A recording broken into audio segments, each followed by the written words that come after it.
eu gostaria de convidar então a professora Ania. A professora Ania é professora da UAXA, já faz mais de um ano, né, Ania? Já faz algum tempinho já. A professora Ania vai ministrar... Oi? Um ano e pouco. Um ano e pouquinho, né? A professora Ania é professora da UAXA, ela vai ministrar uma palestra hoje para falar um pouco de modelagem usando MATLAB, né? Um assunto bastante interessante e bastante útil para todo engenheiro. Então, eu convido vocês a participarem dessa palestra e agradeço a professora Ania por essa palestra para os nossos alunos. Obrigado, Ania. Pode começar. Tá, obrigado. Bom dia, pessoal. Aí, desejo que todos vocês estejam bem neste momento que a gente está vivendo da pandemia. E a gente vamos a dar início a mais uma palestra da UAXA, tá? Onde o tema é o modelagem usando identificação experimental via MATLAB. A palestra nossa, ela vai estar enmarcada em 3 pontos fundamentais. A gente vai fazer uma introdução à modelagem de sistemas, depois vamos passar alguns fundamentos teóricos da parte de identificação experimental, e finalmente a gente vai colocar alguns exemplos nas slides que foram feitos no MATLAB. Para iniciar a introdução ao tema de modelagem, a gente tem que iniciar mencionando o professor sueco, Lennart Ljung, onde ele fez pesquisas pioneiras em identificação de sistemas. Ele é autor desses livros que vocês estão vendo aqui, livros que na verdade são referência no tema de identificação de sistemas. Além, a gente também pode falar de as aplicações que tem o tema de modelagem de sistemas. A modelagem, ele pode ser feita em qualquer tipo de sistemas. Então, só por citar alguns exemplos, a gente pode falar de modelagem em fornos elétricos, em intercambiadores de calor, geradores de vapor, reactores químicos, columnas de destilação, robótica, assim como a identificação de sistemas, por exemplo, no tempo de vida de baterias de dispositivos móveis. As aplicações, elas são infinitas, então a gente só citou essas por citar algumas delas. Outra coisa vinculada à modelagem de sistema é o tema de que é um tema muito vinculado ao controle de sistemas. E aí, quando a gente faz algumas perguntas, por exemplo, o que permite obter um bom controle, o que é preciso para obter esse controle desejado, tá? Então, aí, a gente tem que saber que para obter um bom controle, a gente tem que ter uma alta qualidade, um bom rendimento, uma maior segurança, uma minimização de perdas e até uma certa proteção ao meio ambiente. Para obter esse bom controle desejado, a gente tem que saber muito bem como funciona a planta, ou seja, um conhecimento pleno dessa planta, desse processo. E com isso, lograr um compromisso entre as limitações e as soluções que a gente vai propor. É por isso que a gente sempre se pergunta, dada uma determinada planta e um objetivo proposto, como é possível alcançar o objetivo proposto? Por exemplo, por que o sistema opera da forma do que faz? A operação pode ser melhorada, mas como? Como mudaria a operação, por exemplo, se mudassem os parâmetros do sistema, ou se os distúrbios fossem maiores, ou se falha algum sensor? Então, aí, como ter respostas a essas interrogantes, a gente vai dar uma resposta enquanto a que a gente tem que ir a fazer uma experimentação. Mas não sempre acontece isso, por questões de custo, risco ou até impossibilidade. Muitas vezes a gente não pode experimentar sobre o sistema real. Então, se recorre à experimentação sobre modelos de sistemas. É por isso uma das causas que a gente utiliza as diferentes técnicas de modelagem que existem na literatura. Certo? Então, a partir de aí, a gente pode definir um sistema real com determinadas entradas e determinadas saídas. A esse sistema real, a gente calcula um modelo que tem essa entrada U com umas saídas preditas que a gente prefere, trata de conseguir que essas saídas sejam o mais perto possível das saídas do sistema real. Então, a gente pode definir que modelar é a habilidade que a gente tem para resumir as características fundamentais de um processo e selecionar e modificar as suposições básicas que caracterizam a esse processo. Ou seja, que o modelo é uma representação simplificada de um processo determinado. Muita literatura já se define de uma maneira mais formal como pode ser definido um modelo. Ele é uma representação física, matemática, lógica ou computacional, qualquer de um sistema, processo, fenômeno ou entidade determinada. Eles vão a poder ser classificados em diferentes tipos: modelos físicos, tá? Modelos matemáticos, modelos lógicos, modelos computacionais, modelos em forma de diagrama de bloco, modelos mentais. Então, são vários os tipos de classificação que a gente pode encontrar em quanto a modelos de sistemas. Além de sua definição e de sua classificação, a gente tem que ter alguns aspectos importantes no momento de fazer uma modelagem. A gente pode iniciar falando de que ele é um processo complexo, porque você tem que ter capacidade de dedução e inferência. Ele poderia ser muito mais fácil, muito mais simples, se a gente conhece as leis físicas pertencentes ao sistema. Se for fácil, por exemplo, obter uma representação gráfica ou simbólica dele, se as incertezas entre essas entradas e esses parâmetros, as saídas, elas podem ser quantificadas. Se tudo isso a gente consegue, então essa parte de obter um modelo vai ser muito mais simples, muito mais precisa. A gente tem que ter um compromisso entre simplicidade do modelo e precisão dos resultados. Sempre a gente tem que ter em conta essa relação. O modelo pode ser simples, mas ele tem que ser preciso, certo? Também aí eu quero falar um pouco sobre os erros mais comuns na abordagem via modelado. Por exemplo, a gente às vezes consegue fazer um modelo, mas ele não é muito bom. Mas aí a gente tem que revisar, então, por exemplo, os objetivos com pouca clareza ou definição. Se a gente tem um pouco conhecimento ou treinamento com a ferramenta computacional utilizada. Construir modelos muito detalhados, em muitas ocasiões é um erro. Realizar conclusões em base a uma replicação também constitui um erro muito comum. Então, a gente pode fazer um modelo, mas tentar que esses erros não aconteçam para que o modelo seja o melhor possível. Bom, já falando dos métodos para obtenção de modelo, a gente pode encontrar os métodos analíticos e os métodos experimentais. Analítico, já muitos de vocês conhecem, que é quando a gente usa as leis fenomenológicas para determinar as relações entre os sinais do sistema, entre as entradas e as saídas. Aqui a gente tem que empregar leis físicas, como por exemplo, conservação de energia, leis de Newton, leis de Kirchhoff, em dependência do tipo de sistema que a gente tem, se é elétrico, se é mecânico, demais. Por exemplo, aqui a gente tem um circuito RLC e tem uma função de transferência que é um modelo representativo da relação que existe entre a tensão de saída e a tensão de entrada, a tensão no capacitor e a tensão de entrada desse circuito. Por exemplo, isso é um modelo analítico.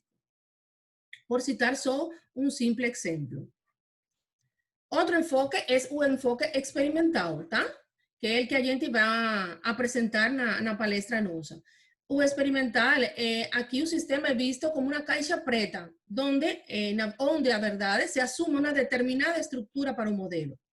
Esses parâmetros das estruturas, eles vão ser variados até ajustar um comportamento do modelo que seja o mais perto possível do sistema com que a gente está trabalhando. Ou seja, que no enfoque experimental vai implicar o ajuste de parâmetros de uma estrutura matemática dada de um modelo empregando dados do sistema real. No experimental, a gente precisa obter um conjunto de dados, entradas e saídas desse modelo. Dessa planta. Tá? Na verdade, na prática, é muito bom e é muito melhor recorrer a uma combinação de ambos métodos de modelado para obter esse modelo final. ¿Por qué? Porque, por ejemplo, o uso de esos dados reais para identificar os parâmetros do modelo, eles vão proporcionar ao modelo uma grande exatidão, ele vai ser bom. Mas esse processo de identificação vai ser muito mais simples, vai ser muito melhor, com um melhor resultado, mientras maior seja o conhecimento que a gente tem sobre as leis físicas que rigem o comportamento do processo, ou seja, sobre o comportamento real do processo. Se você conhece o processo, você pode entender melhor esses dados reais que a gente obtive no processo de identificação. Bom, já depois que a gente fez uma pequena introdução à parte de modelagem, a gente vai falar agora sobre a parte de identificação experimental.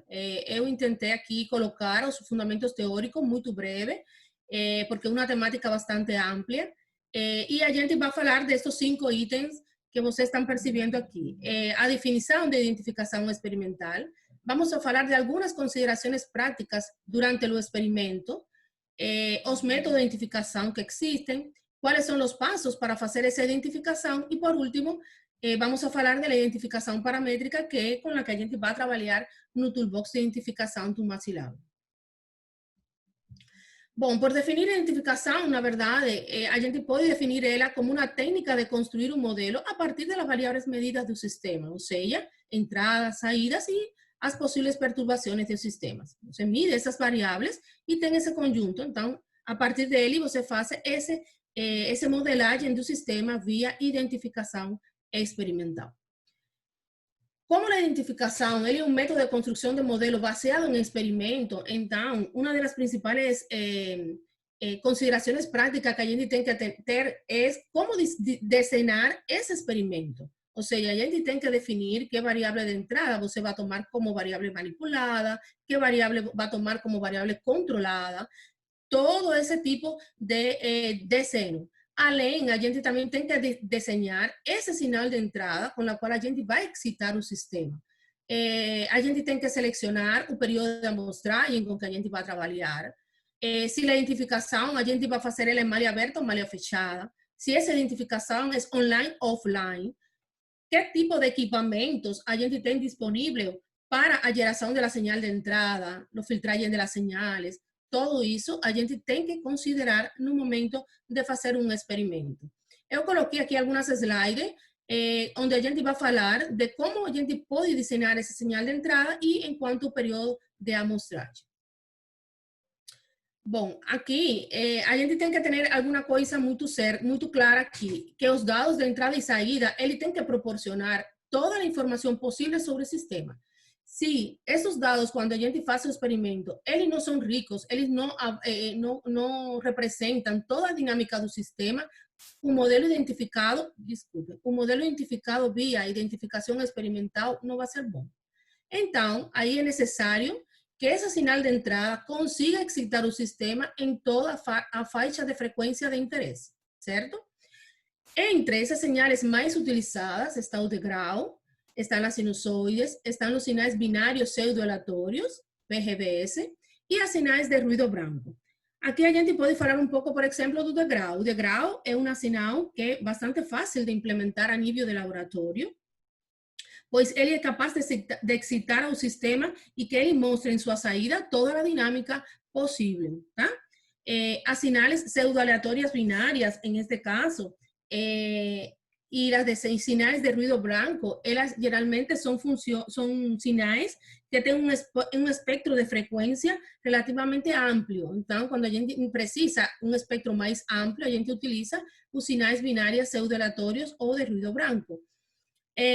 Essas sinais são aleatórias e são persistentemente excitantes, fundamentalmente quando a gente trabalha com sistemas não lineares, onde essas variações da amplitude do sinal de entrada vão a provocar mudanças qualitativas no comportamento dos sistemas. Geralmente, elas se caracterizam por essas señales persistentemente excitantes e são muito utilizadas em esse caso. O critério simples que muitas vezes a gente utiliza é buscar que o efeito da entrada na saída seja perceptivelmente visual, certo?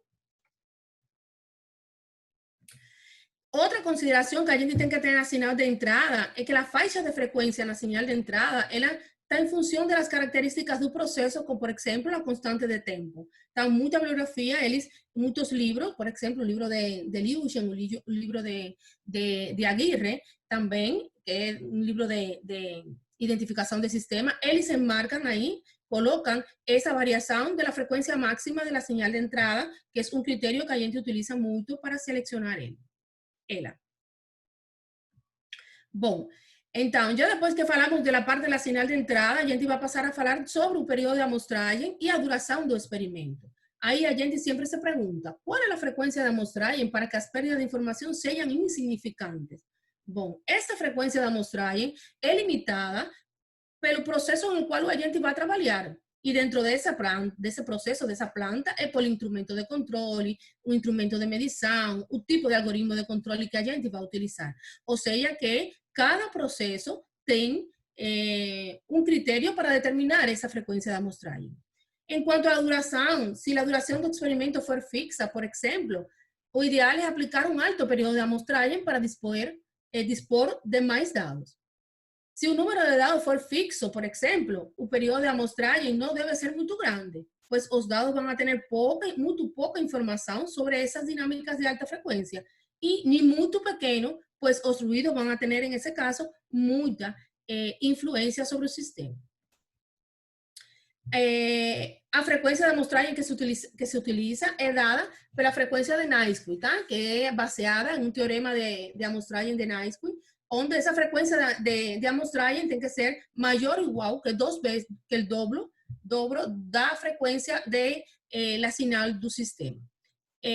Muitos autores utilizam como critério para o período de amostragem entre 5 a 10 o tempo de estabilização do processo. E, como critério, na duração do experimento, também de 5 a 10 vezes maior que a constante do tempo do sistema que a gente quer identificar.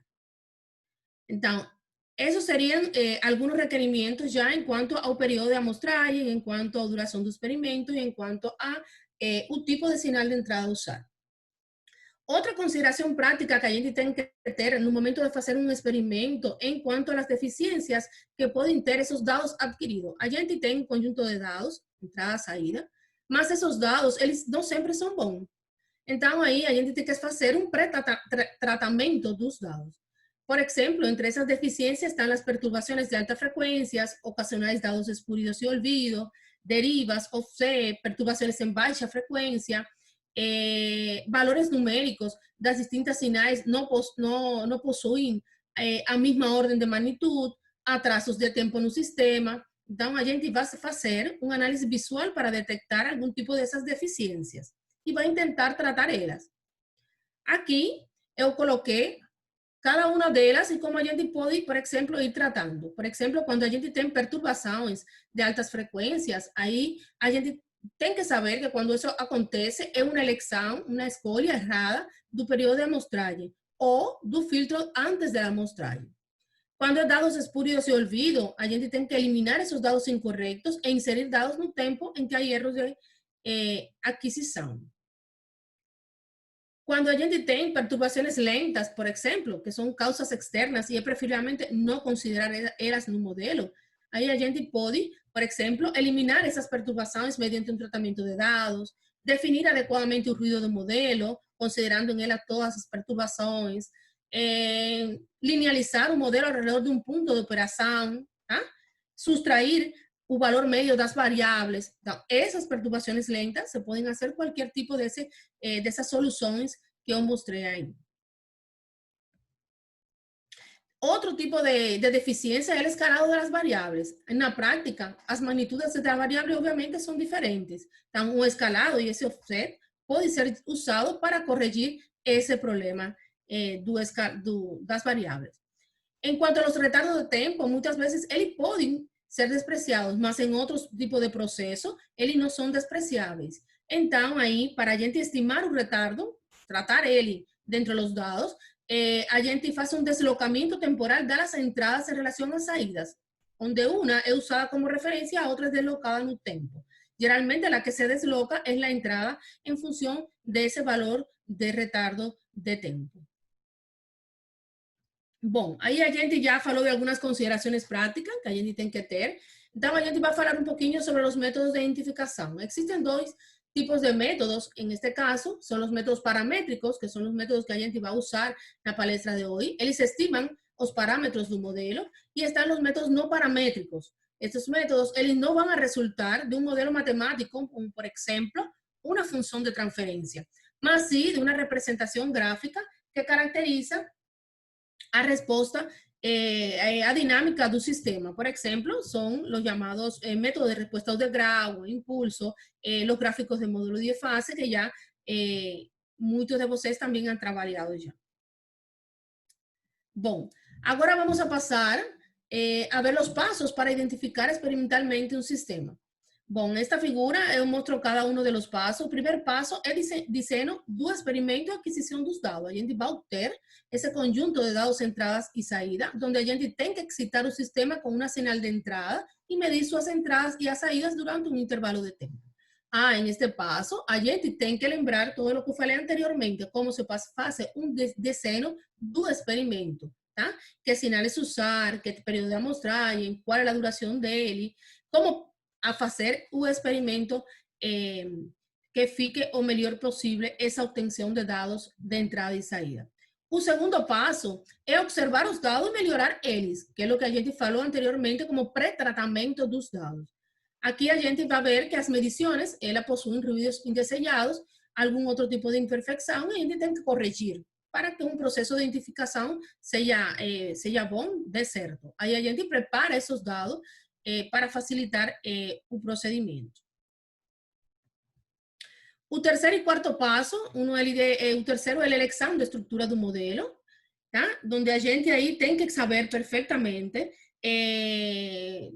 não digamos que perfeitamente, a gente tem que ter uma ideia de como funciona o processo. E mientras mais a gente conheça dessas leis físicas que rigem o processo, de como ele se comporta, como ele funciona, melhor vai ser essa estrutura que a gente vai a escolher para fazer o processo de identificação. Por exemplo, se a gente tem um tanque de 2 capacidades, a gente tem que saber que se é um tanque com 2 capacidades, ou seja, 2 tanques interconectados, é um modelo de segunda ordem, porque tem 2 capacidades. Então, a gente sabe que o modelo que a gente vai a escolher tem que ser um modelo de segunda ordem. E assim sucessivamente, em dependência do tipo de planta, de processo que a gente tem, a gente pode determinar essa estrutura do modelo o melhor possível. O quarto passo seria a obtenção dos parâmetros do modelo, tá? Aí a gente tem que estimar os parâmetros da melhor estrutura ajustem a resposta do modelo aos dados medidos entrada e saída. Então, a gente aí tem que fazer uma estimação o mais certa possível para que o modelo fique bom.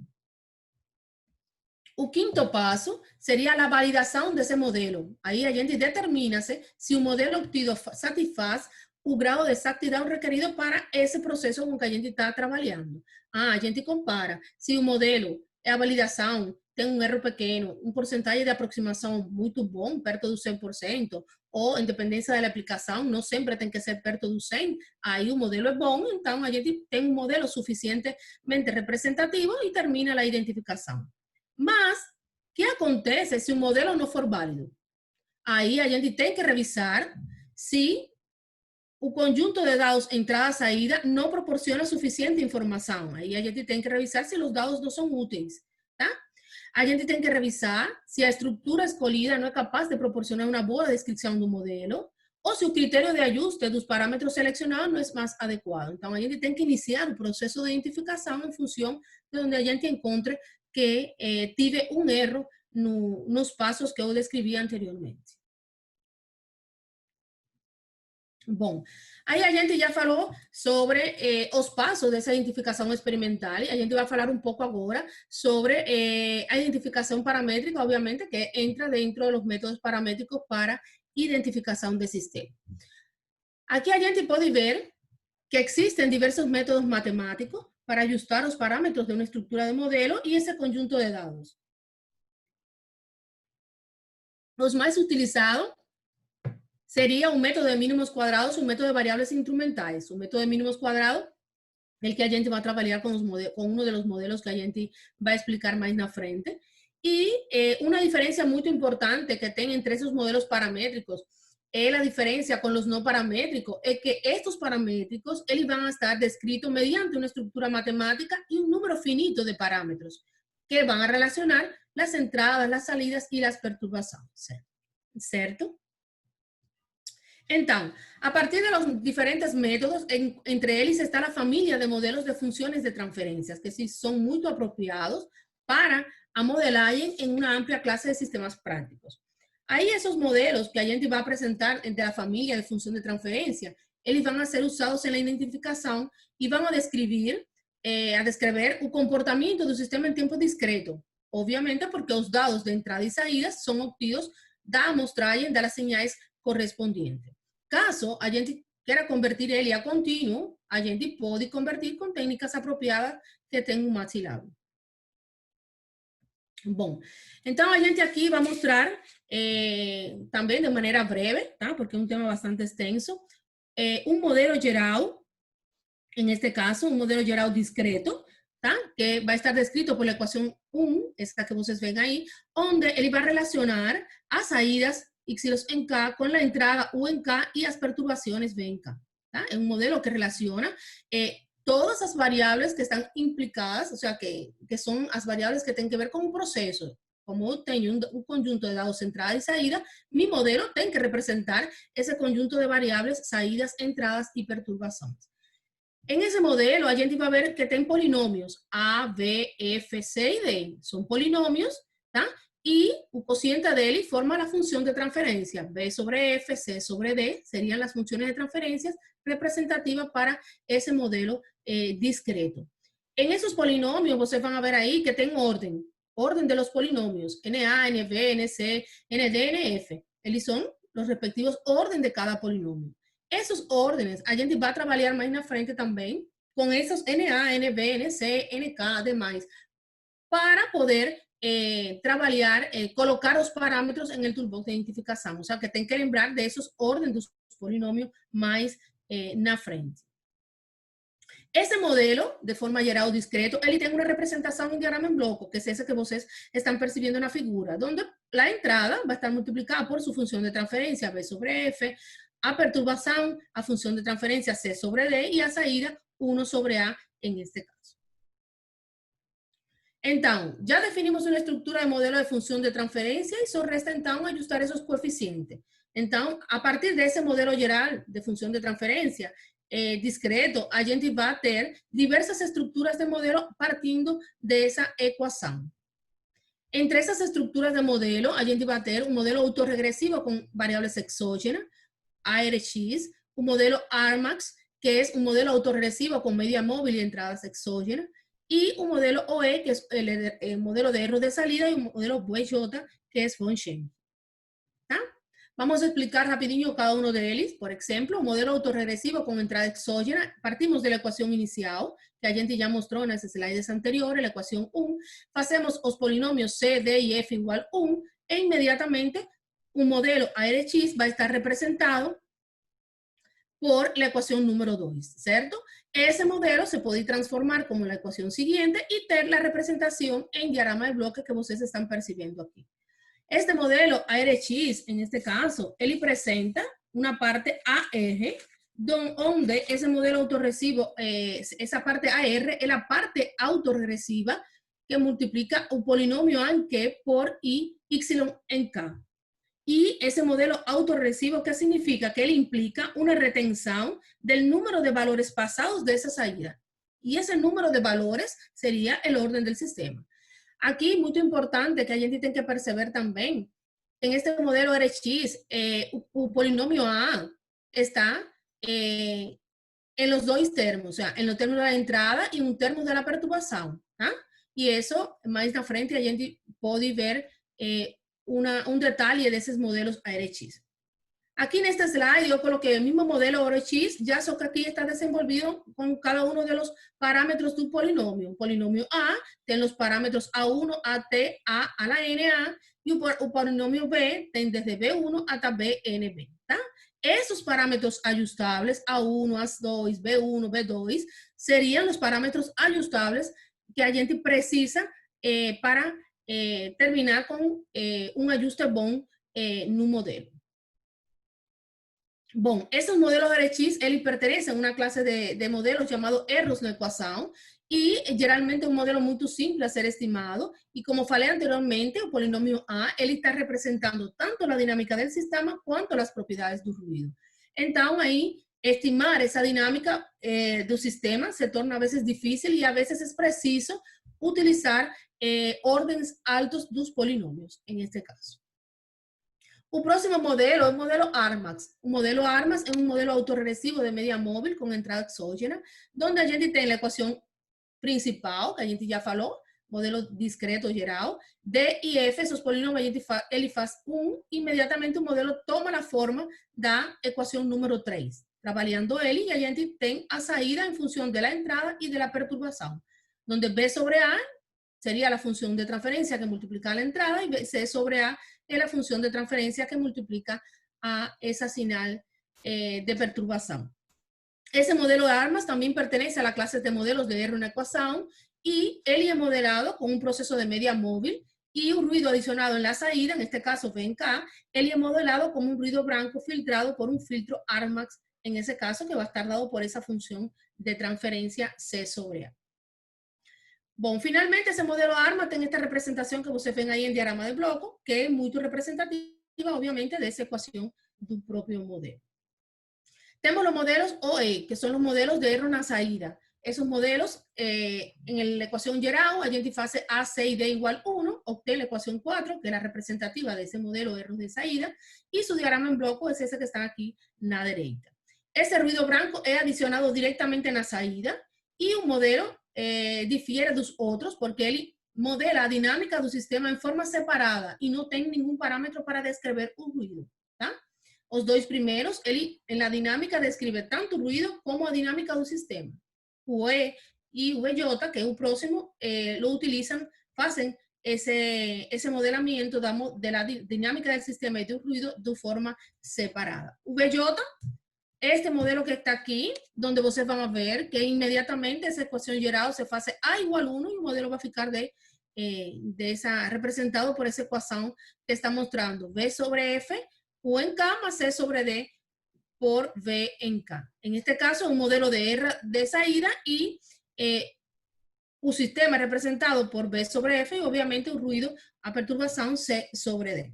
Igualmente, él es un modelo en que las propiedades del ruido y de la dinámica son modeladas de forma separada.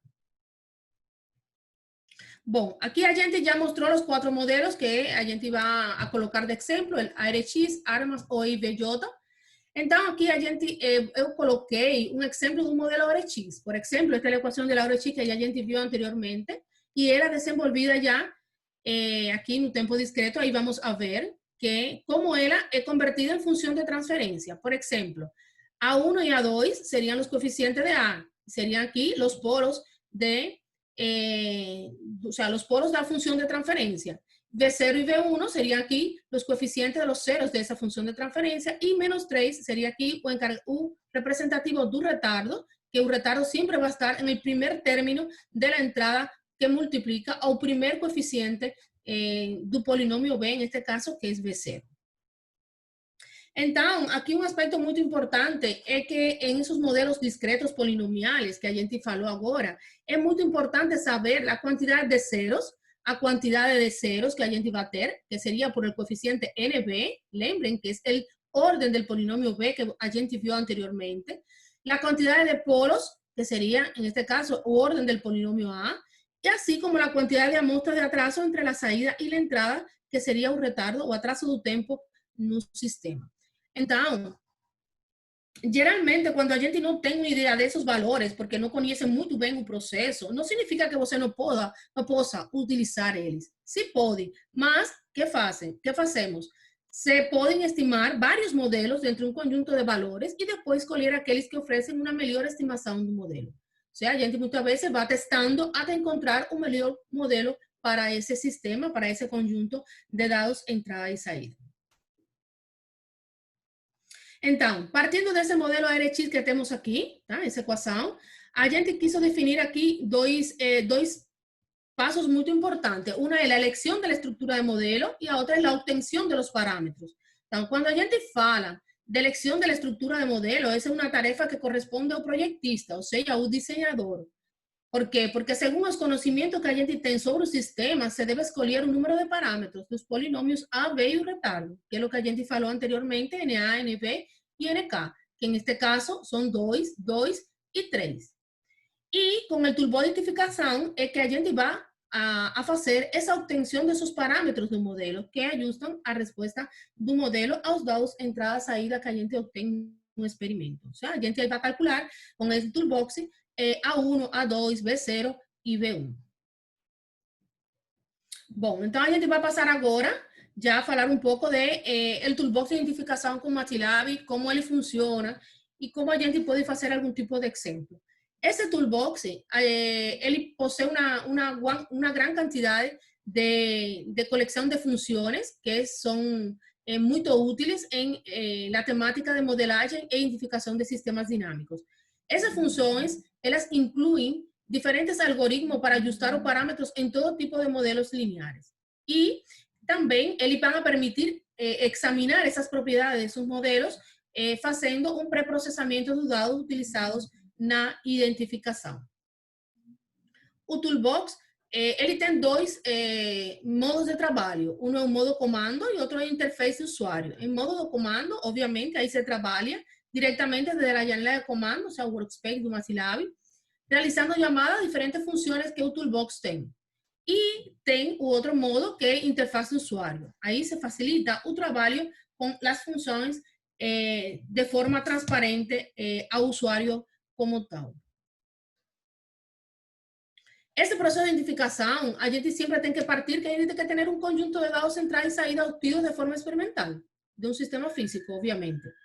Esses dados, eles se vão a dividir sempre para uma parte para identificar um modelo, tá? Para obter esse modelo, e a outra parte para validar, para saber se esse modelo é bom ou não, que grau de exatidão tem ele. Esses dados, já quando a gente trabalha aqui em modo comando, tá? Esses dados são carregados do workspace com a função load. E eles podem ser ploteados com a função idplot, que ele vai representar graficamente esses dados. Por exemplo, aqui temos uma sinal pseudo-aleatória binária, uma PGBS, e a saída correspondiente quando o sistema foi excitado por essa sinal de entrada. Bom, depois que a gente tem o conjunto de dados entrada e saída, o toolbox também faz o pré-tratamento prévio dos dados. Lembram aí quando eu falei que esses dados têm que ser analisados muito bem e decidir se são ou não adequados para o processo de identificação. Então, o toolbox, em modo comando, ele também tem determinadas funções, comandos para trabalhar com perturbações de alta frequência, baixa frequência, dados errôneos. Esse tratamento prévio se faz com os comandos de train. Ele elimina, faz a eliminação de níveis de contínuo de um conjunto de dados, e de filtro, ele filtra os dados, e de sump, ele troca os períodos de amostragem, ou faz uma eliminação, uma interpolação dos dados. Tá? Com esses comandos, a gente pode programar e fazer um tratamento prévio dos dados. Então, já a gente tem um conjunto de dados, los ploteou, fez um tratamento prévio com esses comandos, a gente tem que obter um modelo do processo. Tá? Então, geralmente, a gente utiliza TH igual function de y1, THS, donde es una función donde TH es un modelo estimado para un formato codificado, un formato que utiliza el toolbox, que es el formato teta. En la función, a gente coloca la estructura de modelo que a gente va a seleccionar, ARECHIX, ARMA, OEV, J, cualquier otra, ten varias, no solamente son ellas. Y U, en ese caso, se van a hacer los vectores columnas con esas amostras de salidas y entradas que a gente tiene del experimento. Y TH es el vector de información con la estructura de modelo escogida. En ese caso, ahí es donde a gente va a definir quiénes son NA, NB, NC, sucesivamente esos valores de parámetros. Por ejemplo, aquí yo tengo un TH con una función que va a ser un modelo ARX que yo seleccioné para ese proceso determinado, proceso X. Los dados idem serían los dados ya con las entradas y salidas, sería el conjunto de dados, y THS serían los valores de NA, NB, 2 y NK, en ese caso, que es 3. Si yo quiero visualizar los coeficientes de esos polinomios, entonces coloco present TH y inmediatamente se visualiza un valor de esos coeficientes dos polinomios. Finalmente, ya en modo comando, a gente va a trabajar también con la último paso, que es la validación de los modelos. ¿tá? Esos métodos de validación, obviamente, ellos van a determinar si esa respuesta de un modelo se ajusta con suficiente exactitud los dados entradas, salidas obtidas. Existen varios criterios, entre ellos está la validación cruzada y análisis de errores residuales. A gente utiliza aqui validação cruzada, que é quando a gente simula, faz a simulação e a comparação da saída estimada com a saída medida experimentalmente. Para a gente ver essa validação cruzada, a gente comprova se o modelo candidato é capaz de reproduzir os dados que ainda não tem visto. Com o comando compare, seriam os dados validados com o modelo TH que já a gente programou anteriormente e pode ter um gráfico parecido a esse, onde eu comparo um modelo, que são mis dados reais, com, desculpem, o processo, que são mis dados reais, entrada, saída, e o modelo que eu estimei com TH. Bom, isso seria o toolbox de identificação via comando. Vamos falar um pouquinho de interface gráfica do usuário, que também é uma opção para trabalhar no toolbox de identificação. Essa interface gráfica do usuário, ela permite manipular todas as funções de forma transparente do usuário sem a necessidade de chamá-las desde uma linha de comando determinada. Para iniciar, a gente o que faz primeiramente é colocar na linha de comando, ou seja, digitar ident no MATLAB. Imediatamente abre esta janela principal que vocês estão vendo aí, donde esa janela principal, eu vou descrever brevemente quais são cada uma de suas zonas. Então, por exemplo, aqui, esta do círculo verde é a zona de dados, tá? Donde permite incluir cada um dos quadrados um conjunto de dados, entrada, saída em esses ícones. O círculo azul seria a zona de modelos, tá? Aí contém diferentes quadrados, tá? Para colocar diferentes modelos que a gente vai testar a partir dessa identificação realizada com os dados que já foram carregados na zona de dados. E cada modelo é representado por um ícone. ¿de dónde a gente extrae esos dados? Bom, os dados da zona de dados podem ser de outras secções anteriores, do workspace do MATLAB, do tratamento de um conjunto de dados obtidos ou contidos em essa zona de dados, assim como os modelos. Eles podem ser de secções anteriores, do workspace do MATLAB, ou da identificação a partir dos dados contidos em essa zona de dados. Voltamos a la janela. En la janela, além de la zona de dados y la zona de modelo, a gente tem aqui uma operação, diferentes operações. En pre-process, que seria essa janela que está aqui na direita, a gente tem várias opções para a gente fazer o pré-tratamento dos dados. O sea, que com esta operação em pre-process, a gente pode fazer o pré-tratamento dos dados. Aí lembrem que era a fazer um escalado, fazer um filtragem, selecionar os rangos. Podemos fazer vários tipos de pré-tratamento dos dados. Está la janela de los dados de trabajo, working date. Aquí se colocan los dados que van a utilizarse para estimar un modelo, y en esta otra janela, que sería de validación, los dados de validación, ahí almacena los dados para hacer a validación futura. Aquí en Estimate, que cuando falei que a gente processa os dados e depois divide os dados para trabalho, ou seja, para fazer o modelo, e os dados de validação, você pode selecionar um modelo, ou seja, a estrutura do modelo, através desta opção aqui de Estimate. Aqui você vai ver na parte direita da slide que tem essa janela aí pequena, onde você pode escolher um modelo de função de transferência, um modelo em espaço de estado, um modelo do processo, modelos polinomiais, que aí é a opção dos modelos que eu expliquei anteriormente, modelos não lineares, modelos espectrales, diferentes opções de modelo para fazer o experimento. E também tem duas opções muito boas aqui, que são Data View e Model View. Em Data View, você setea aqui em Time Plot e você pode ver pode ver os dados, e em Model View pode ver os modelos e se podem representar na tela de diversas formas, tá? Su respuesta transitoria, su respuesta en frecuencia, podemos ver los ceros y los polos, diversas opciones a gente tem aí para visualizar esses dados, esses modelos que a gente colocou no processo de identificação. Bom, então aí eu mostrei as janelas da interface gráfica do usuário e vou falar rapidinho de quais seriam os passos. Obviamente, o primeiro passo é introduzir os dados de entrada e saída na zona de dados. Depois, a gente vai examinar esses dados mediante a opção de Data View, tá? Que a gente pode ver como são esses dados na resposta do tempo dele. Depois, a gente vai ir ao menu Pre-Process e vai fazer uma eliminação de níveis de contínuo, filtrado, e vamos a dividir o conjunto de dados em duas partes, na janela de dados de trabalho e outra janela de validação de dados. Finalmente, a gente estima o modelo, sea, escolhe um modelo que a gente quer estimar e colocar, e depois a gente também pode ver essas propriedades de los modelos obtidos por diversas representações no menu Model View. Bom, vamos passar a um exemplo. Eu coloquei dois exemplos. Um deles é um reactor tanque agitado contínuo, tá?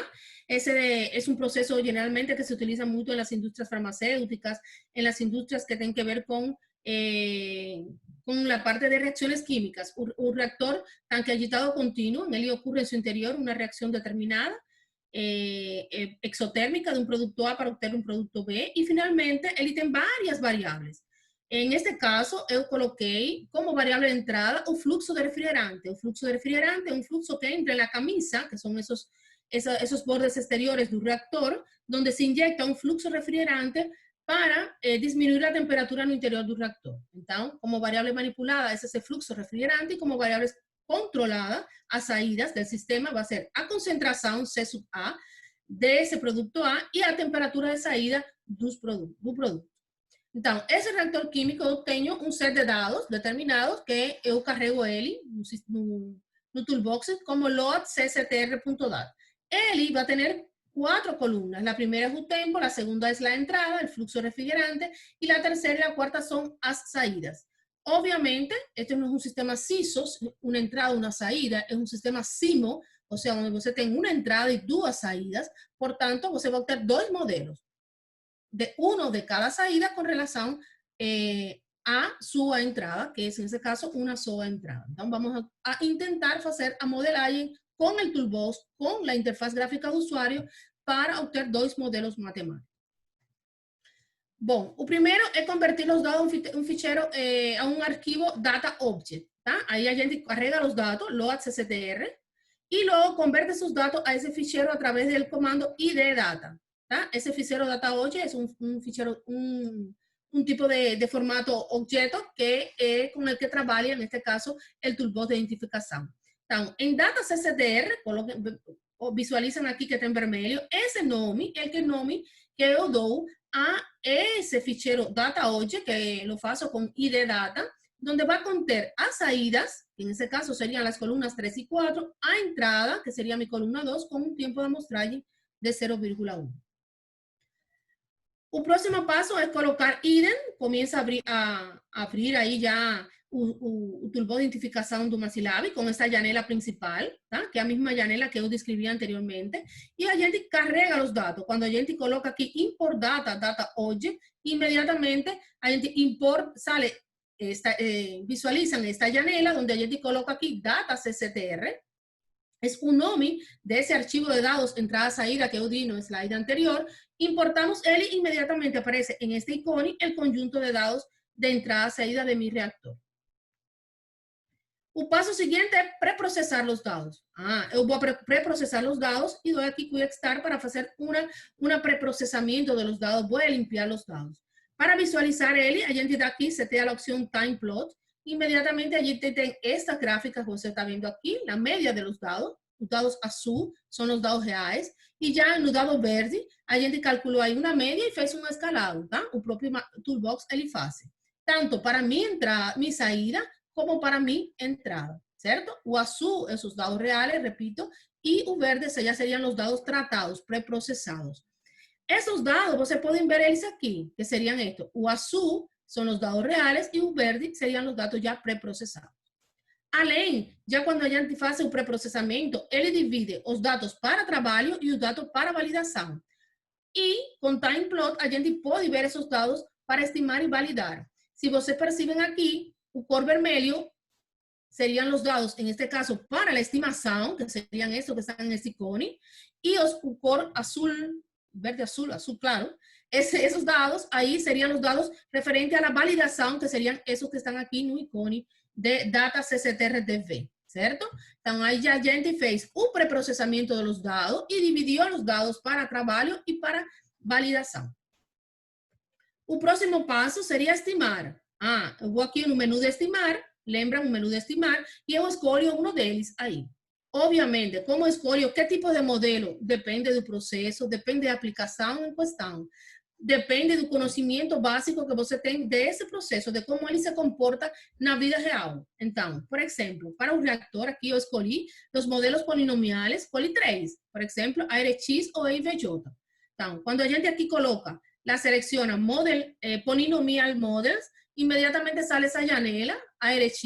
Aqui vocês vão ver que tem NA, NB e NK. Imediatamente eu coloquei 2, 2, 1 e estimei ele. Imediatamente seria este modelo que vocês vão ver aqui, tá? Em verde.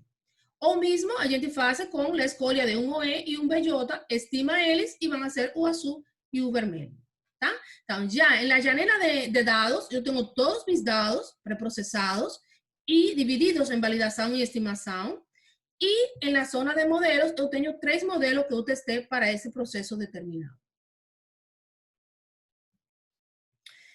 Bom, o quinto passo e último seria a validação desse modelo. Para ver essa validação, a gente tem vamos a plotear, vamos a visualizar a saída desses modelos. Como vão ser elas? Bom, aqui vamos a ver que para o modelo BJ, para a primeira saída, Y1, que seria, en este caso, 83,3% de aproximação. Para o E foi 83,26%, para o EX 79,74%.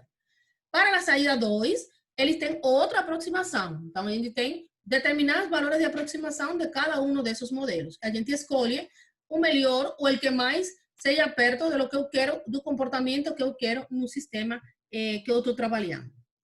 Outra opção que tem aqui é a opção de obter uma resposta transitória, que é aqui, esto que eu coloquei um cor diferente, que é para a gente visualizar a resposta transitória das saídas desses modelos no tempo.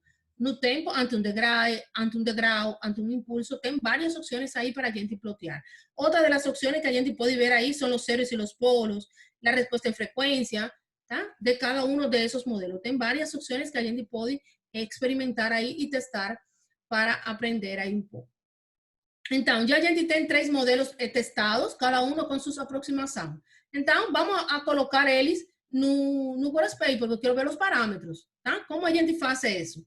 Bom, a gente separa sobre o modelo que a gente vai escolher. Por exemplo, eu escolhi o ARX, não porque foi o de melhor resultado, sino porque el que eu venho explicando desde anteriormente toda su ecuación y sus valores. Entonces vamos a escoger URX, o sea, un clic sobre este icono, inmediatamente sale esta janela, o sea, da present y se presenta el modelo en el Workspace. Todas esas ecuaciones que están aquí van a aparecer en el Workspace. Aquí na janela principal também tem um help. Esse help, aí você tem vários exemplos com um conjunto de dados entrada e saída que você pode testar para experimentar e jogar um pouco com o toolboxes para poder aprender. Então, a gente dá um present e coloca um modelo matemático já, onde a gente vai ter para um modelo ARX 221, um modelo de uma saída e um modelo da próxima saída, onde tem os polinômios A e os polinômios B. ¿Certo? Entonces, esos parámetros, estos valores que están aquí, antes de cada una z a la menos 1, z a la menos 2, son los A1, A2, B0, B1, que a gente falou anteriormente, que son los parámetros que a gente tem que ajustar para obter un buen comportamiento de ese modelo. Eso mismo a gente pode fazer para cualquier otro modelo. Tá? Da present e se apresenta matematicamente o valor numérico de esos modelos. O R medio cuadrático, por exemplo, aquí fue de 0,06912 de ese tipo de modelo ARX, y su R de predicción final, que sería ya o R final, la parte final, sería de ese valor que vocês están percibiendo ahí. Bom, o outro exemplo que eu trouxe aqui é uma planta piloto do Laboratório de Instrumentação, Automação e Controle da UAXA, donde a gente intentou fazer uma identificação experimental do tanque superior. Muitos de vocês já devem conhecer essa planta, se cursaram as disciplinas de controle. Para quem não conhece, é uma planta didática, onde se fazem experimentos do ponto de vista de controle e de automação. E a gente na planta vai trabalhar com, como señal de entrada, una tensión de la bomba, ¿tá? Para ligar ahí, colocar un valor de tensión en la bomba y obtener un nível, medir un nível do tanque, intentar controlar un nível do tanque superior. ¿Tá? La planta está compuesta por 2 tanques, o inferior, ele funciona como un reservatorio, o superior es donde a gente va a hacer la parte de modelaje con identificación experimental. Lembrando siempre que la entrada es la tensión de la bomba y la salida es un nível de tanque. A gente aqui fez toda uma arquitetura de redes com o CLP y HM, y a gente consiguió, a través de esa arquitectura de protocolos determinados de redes, obtener los dados entrada-salida, donde allí a gente colocó 4 voltios, que serían aproximadamente un 40% de la tensión de la bomba, un degrado, fue la señal asignado que a gente utilizó, y obtuvo un conjunto de dados entrada-salida de la entrada y a salida, el tanque comenzó a encher y obtén esa respuesta de Nibio en ese caso. Obviamente, cuando a gente tiene ese conjunto de dados con esa representación, no tempo, a gente tiene que percibir si es representación real de un sistema. Y un sistema es un tanque, y un tanque generalmente es, tiene una capacidad y por tanto es un sistema de primer orden sin retraso. Entonces, a resposta no tempo está certa desses dados entrada e saída. No caso da planta, a gente testou 4 modelos, uma função de transferência, o RX, o ARMA e o EI. Aquí, en esta gráfica, está representado a salida de Nibio y están comparadas tanto la salida medida como la salida simulada para cada uno de esos modelos, donde tienen unos porcientos de aproximación, 96%, 96,27%, 96,24%, porcentaje de aproximación de cada uno. A gente escogió un modelo P1, que es un modelo que se selecciona en el menú Estimate como Model Process, que es representativo de un sistema de primera orden, en este caso con un gano y una constante de tiempo determinada. En este caso, los modelos fueron bastante exactos y se consiguió hacer esa identificación experimental utilizando la interfaz gráfica de usuario. Vale resaltar que este trabajo de la planta piloto fue de la alumna Natasha Milena, que ella trabaja en la parte de pesquisa, o sea, de proyectos de iniciación científica conmigo, y ahí a gente colocó ese experimento y, la verdad, los resultados fueron muy buenos.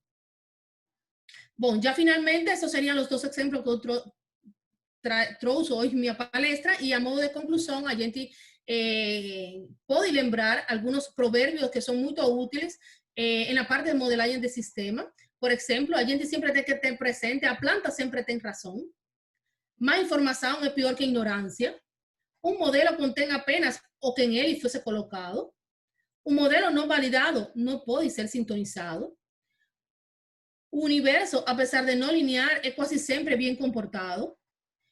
Uma mente bem educada fica satisfeita com o que é possível saber. E o ótimo é o melhor possível no tempo e no espaço. Tá? Até aqui a palestra, obrigada. E qualquer dúvida podem falar, hein? Certo? Oi, Ania. Obrigado pela sua palestra. Aí desculpem qualquer erro no português, hein? Não, foi ótimo, Ana, foi ótimo. Os alunos com certeza conseguiram compreender bem. O português, de fato, não foi uma dificuldade, não. Pode ficar tranquila. Mas ele está acostumado também com minha fala. Eu gostei, achei bem interessante a sua palestra e, na verdade, enquanto eu vi a sua palestra, eu me lembrei do meu período de graduação, porque, na verdade, de pós-graduação, eu fiz um curso de identificação de sistemas quando estava na pós-graduação e eu me lembrei de muitas coisas das quais você está falando aqui. Fazia algum tempo que eu não retomava esses assuntos, né? Achei bem interessante. Pessoal, se alguém tiver interesse, quiser fazer alguma pergunta, se manifesta aqui pelo chat, que daí eu leio para a Ania. Desculpa. A Miqueza aqui está perguntando quando é que começa o curso. Essa é uma pergunta que a gente ainda não sabe, Miqueza. Isso daí, a retomada das atividades ainda está sendo discutida pela universidade, né? Uma pergunta aqui que surgiu, Hélida. Lícia está perguntando se o MATLAB é o melhor software para fazer a simulação do ponto de vista de identificação de sistemas. Essa é uma pergunta bem... Bom, o MATLAB, obviamente, para mim, é um dos melhores softwares, porque, obviamente, é o que a gente utiliza em todos os cursos que a gente trabalha. Mas, também, para a parte de identificação, tem outro software que tem determinados pesquisadores que usam ele, Así que eu diria que pode programar em outros tipos sem nenhum problema. Se você me permitir um comentário com relação a isso, o MATLAB é um software proprietário, né? Você precisa ter acesso a esse software. A gente tem lá nos laboratórios no laboratório de informática da UACS, os alunos podem usar. Para quem não tem essa licença, né? Existe um software gratuito. Eu não sei se você já usou, Ania, um que chama... acho que chama XCOS, de cos e cosseno. ele tem uma estrutura muito parecida com o que se faz no Simulink. Dá para fazer algumas coisas. Ele não é, de longe, o MATLAB é muito melhor do que esse software, mas ele tem algumas coisas que dá para o aluno que tem interesse e não tem acesso ao software no momento, fazer algumas coisas. Ele é associado ao... Esqueci o nome do software. O Scilab. Ah, sim. Eu escutei já uma vez, você uma vez me falou desse software, só que o MATLAB eu também acho que ele tem muitas ferramentas. Então, ele tem uma diversificação de muitas técnicas de diversificação, ele tem várias, entendeu? Então, aí ele é muito intuitivo para trabalhar, a ajuda dele, o help dele é muito bom. Ele coloca exemplos já reais, de processos reais, e dá para que o aluno possa entender melhor e praticar. Não, sem dúvidas, você tem completamente coberto de razão. MATLAB é muito melhor do que esse que eu falei. Eu só falo desse porque, do ponto de vista do que é muito mais básico, das ferramentas que a gente tem, por exemplo, no Simulink, né, que é o que geralmente as pessoas gostam de trabalhar quando trabalham com esse tipo de aplicação, né? Ele tem algumas coisinhas. O básico do básico. Dá para a pessoa ter uma ideia sem ter a necessidade de fazer a aquisição da licença. Mas o MATLAB, de longe, é a ferramenta para fazer isso também. Concordo contigo. Ele é muito melhor para fazer esse tipo de coisa, né? Deixa eu ver o que mais aqui o pessoal está perguntando. Oi, Mirenel. E acontece também que o MATLAB, né, vamos dizer assim, o software de excelência que tem adotado a comunidade científica, né? Uhum. Então, a quantidade, vamos dizer assim, de ferramentas que ele possui em toda essa área, né? Uhum. Então, quando vamos dizer, isso não impede que o pesquisador use, vamos dizer assim, qualquer código para fazer a identificação ou qualquer outro processamento de dados, porque basicamente o que a gente faz é um processamento de dados, né? E vai adequar esse dado vamos dizer assim, a um modelo determinado através de, vamos dizer assim, cálculo desses coeficientes, dando o mínimo quadrado, variáveis percentuais, né? Então, como já, vamos dizer assim, eu sempre digo que o MATLAB, o bom que tem, é que o pesquisador não tem que se preocupar pelo código, né? Ele só usa a ferramenta já consolidada e bem testada, nesse caso, e somente a gente tem que focar mesmo, né, em o problema, né? E não na questão de como vai programar para chegar até o resultado que queremos, né? Nesse caso. É bom que eu acho do MATLAB, né? Sem dúvida, o MATLAB é uma ferramenta muito versátil, né? Tá tudo lá, né? Essa é a grande vantagem de trabalhar com o MATLAB, né? Sem a menor dúvida, né? Correto. Pessoal, mais perguntas? Deixa eu ver aqui. Tem uma pergunta aqui, Ania. Qual o melhor instrumento para analisar as respostas dos melhores sinais encontrados? O MATLAB já com intuito de testes reais. Bom, aí en cuanto a los instrumentos, eso depende da aplicação, porque, por exemplo, e da variável com que a gente está trabalhando. Para a temperatura, por exemplo, tem muitos instrumentos bons, que qualquer um deles sirve para testar esses sinais. Então, todo depende da aplicação com que a gente está trabalhando, da planta com que a gente está trabalhando. Por exemplo, para fluxo, nível, pressão, também tem instrumentos muito bons e qualquer um deles. Não é que um seja melhor que o outro, todo depende com o que a gente vai trabalhar nesse momento, entendeu? Com o entorno que tem ubicado o processo, a finalidade com que a gente quer a modelagem via identificação. Então, não é que existe um melhor que o outro. Perfeito. Miquel está perguntando, Ania, se há um interesse de fazer um curso para ensino mais aprofundado sobre essa área de simulação. Até onde eu me lembro, essas ferramentas do MATLAB, elas acabam sendo utilizadas nos cursos de controle, né? Os sistemas de controle 1 e 2, até porque vocês trabalham com essas ferramentas também, né? São as ferramentas que a gente usa mesmo, né? Na verdade, Fernando, aí a gente trabalha em controle, obviamente, muito com a ferramenta do MATLAB, mas a temática de identificação de sistema é uma temática mais já para pós-graduação. A gente não toca na parte de toolboxes, de trabalhar em modo comando ou modo interface gráfica do usuário. Isso já é mais parte para pós-graduação. a gente, nos cursos nossos, trabalhamos mais com a parte de modelagem analítica, ou seja, o conhecimento das leis fenomenológicas do sistema. Em quanto a interesse, obviamente, a gente tem interesse, só que o tempo a vezes não permite, hein? Não, é natural, Mas né? É seria natural. muito bom preparar, não? A gente preparar um curso sobre a parte de simulação, modelagem e identificação do sistema, para que os alunos possam trabalhar aí em diferentes temas enquanto TCC. Porque uma coisa muito boa desta temática é que não somente ela é aplicável à parte de engenharia elétrica e eletrônica, não. Qualquer aluno de engenharia de materiais, mecânica, química, pode trabalhar com a ferramenta de identificação de sistema. Só precisa ter um bom experimento e um conjunto de dados entradas e saídas.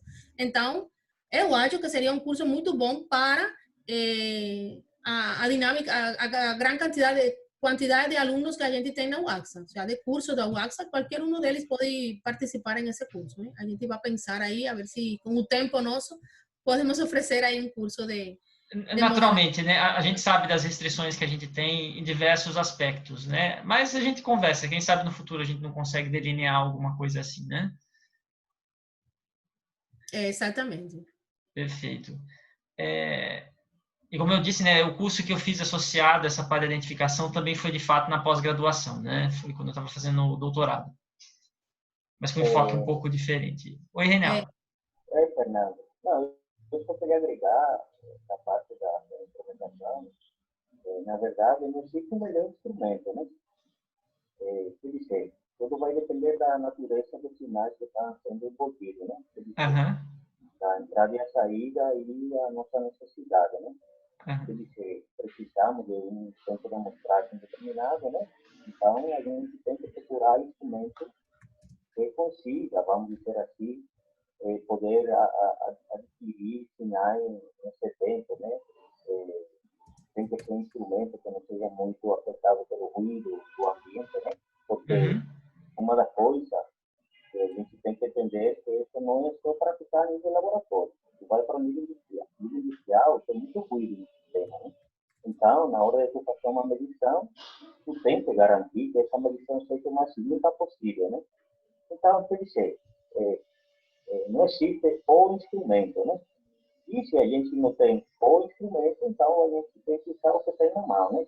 Então, para isso, vem todo esse processo de pré-processamento dos dados, nesse caso, né? Para ajudar um pouquinho aos algoritmos de identificação, né? Porque eles não são adivinhos, eles vão a trabalhar com os dados que eles têm na frente, né? E se os dados são errôneos, obviamente, eles vão a tomar uma decisão para chegar a calcular parâmetros errôneos, né? Nesse caso. Então, para isso, existe todo esse processamento da informação, né? Para ajudar um pouquinho. Afinal, se pode, vamos dizer assim, colocar filtros, nesse caso, né? Antes da toma de dados, nesse caso, para limpar um pouquinho os dados também. Então, quer dizer, esse assunto de o instrumento é relativo, né? Perfeito. Vou passar para você, né, só uma última pergunta, daí a gente já encerra também pelo horário da palestra. Essa é uma pergunta mais geral, acho que tem um aluno perguntando qual seria a melhor fonte virtual para aprender a usar completamente o MATLAB. Bom, aí o MATLAB de por si ele tem um help onde vem diferentes exemplos, como falei, onde você pode testar e eu acho também que tem manuais, tá? Na internet você consegue baixar muitos manuais onde vem a explicação de cada um dos temas. Porque a gente tem que saber que no MATLAB não somente se trabalha com esta parte, por exemplo, de controle, que é a área nossa. Não, aí tem toolboxes de, por exemplo, de lógica fuzzy, tem toolboxes de redes neuronais, tem toolboxes de processamento de sinais, da parte da área de telecomunicação. Então, tem muita informação e eles fazem aí toda uma guia, tá? De manuais, onde você pode encontrar geralmente eles na internet. Eu consigo muito acessar assim a diferentes sites para obter eles, hein? Se você puder me permitir um adicional, Ania, com relação a isso, Eu acho que é muito difícil você conhecer uma pessoa que possa dizer eu conheço completamente o MATLAB. Acho que isso não existe, né? Não, isso não existe. São muitas e muitas toolboxes com propósitos muito diferentes. O que dá para você fazer do ponto de vista prático, né, de um usuário de MATLAB, aí eu falo da minha experiência enquanto usuário também do MATLAB, é o seguinte: como a Ana indicou, existem alguns livros que você consegue, livros gratuitos, inclusive, né? Livros gratuitos que você consegue fazer o download online, algumas apostilas de referência para o usuário que tem pouco conhecimento ou não tem conhecimento nenhum e quer começar a usar o MATLAB. Nossa biblioteca da UAXA tem um livro de MATLAB lá, que por sinal fui eu que doei para a biblioteca, tá? Que tem o básico, né? Não vai entrar em toolboxes, ele vai falar o básico para você de como programar em MATLAB e como se localizar em MATLAB. Eu concordo com a Ania que a melhor ferramenta do MATLAB é o help dele. O help do MATLAB é excelente, não só para você aprender a usar, mas tem muita coisa que você pode aprender no help. Ele é muito bom. Então, eu sugeriria o seguinte: eu escrevi há algum tempo uma apostila com algumas orientações mais básicas em MATLAB que eu posso compartilhar também com o pessoal pelo AVA. Pelo AVA não, desculpa, pelo SIGA. Posso compartilhar depois para quem quiser dar uma olhadinha. Muito simples o material, muito enxuto, mas talvez ajude em algumas coisas. E a curiosidade do MATLAB. É achar um problema interessante que você quer resolver e se propor a resolver. Acho que é a melhor forma de aprender a usar MATLAB. Exato. Rogério aqui está perguntando se tem alguma relação de toolboxes do MATLAB para se consultar. Ele diz que não tem nenhum conhecimento, mas tem algumas necessidades.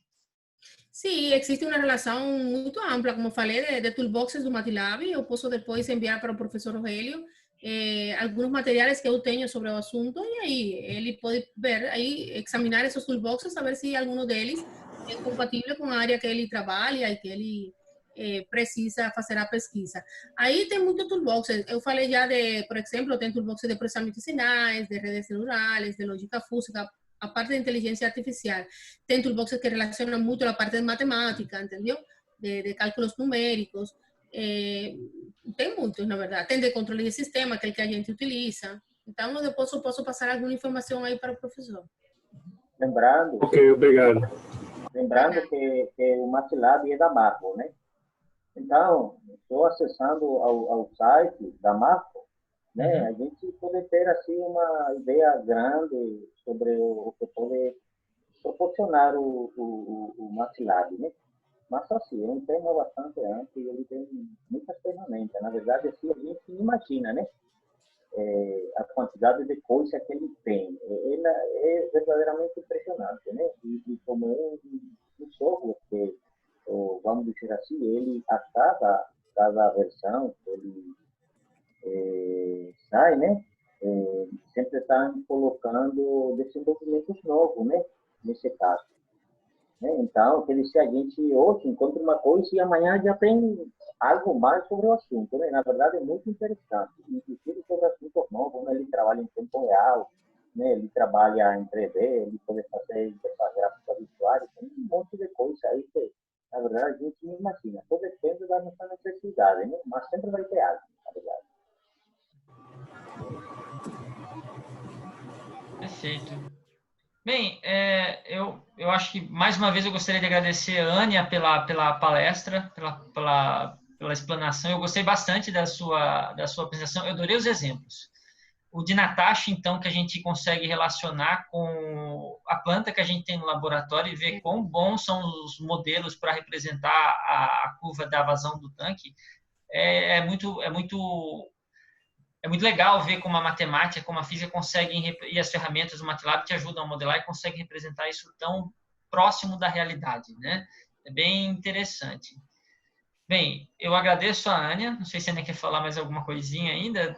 Bom, isso, que agradeço a todos os participantes na palestra e a vocês aí que deram um suporte para que ela acontecesse. Hein? Que todo mundo fique bem nesse momento da pandemia e que, na verdade, pronto a gente se possa contactar visualmente. Hein? A gente tem saudade dos alunos e dos professores de lá. Nós também aqui. Agradeço também, Renel, pelos comentários, acho que foram bastante enriquecedores. Eu queria aproveitar mais uma vez para convidar os alunos que ainda estão ouvindo a gente aqui para a palestra da noite, né? Hoje, às 19 horas, a gente vai ter uma segunda palestra com o engenheiro Fabrício, que é funcionário do Operador Nacional do Sistema, da ONS. Todos estão convidados. Lá pelo Simpla, vocês conseguem fazer a aquisição desses ingressos, que são gratuitos, tá? Então, por favor, verifiquem lá essa possibilidade e participem dessa palestra da noite também. Agradeço a presença de todos, né? E, bem, a gente se encontra novamente na próxima palestra. Obrigado, pessoal. Obrigado, Fernando. Tchau, tchau. Tchau, Até tchau. logo.